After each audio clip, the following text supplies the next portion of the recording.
this story. It's come up in a number of ways around private ownership, and a business like Aldi and its close peer Lidl being under private ownership, competing with incumbents that are very often in markets like the UK or the US that are listed, that have incentives that maybe limit the time horizon by which they're looking at things. Could you recap for us in its most important forms the advantage that a company like Aldi has had in being privately owned and competing with publicly listed competitors? Look, first of all, Will, it's not the only model. There are many models of success, but nevertheless, it works for Aldi, and it works extremely well. If you're privately owned, you can normally afford to be, one, very consistent, even when times are difficult.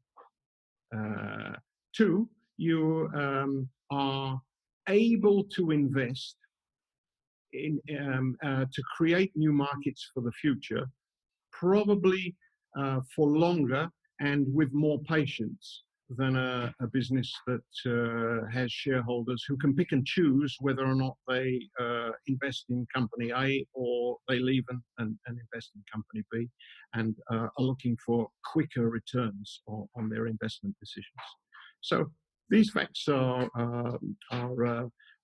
clear. But you've also got to have a good concept because you need to make enough money to be able to stand that. If I look at the Aldi or Lidl's investment program in big new countries that they go into, if you add all the property investments that they make, all the investments in the supply base that they will need to make in the first 10 years, and the negative EBITDA they will make to begin with, I'm pretty confident that $500 million US is the war chest you need to go and make it in a new country over the first 10 years. If you haven't got that kind of money, you're going to have to borrow it and pay that back to someone else.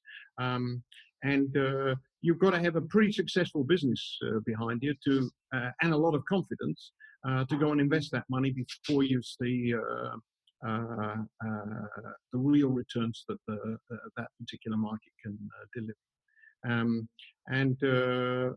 Aldi certainly has that confidence, and it has that financial power to be able to do it.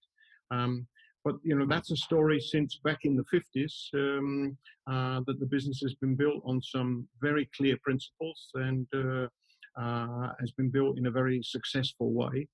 Even with a few mistakes along the way, it's always stuck to its basic principles.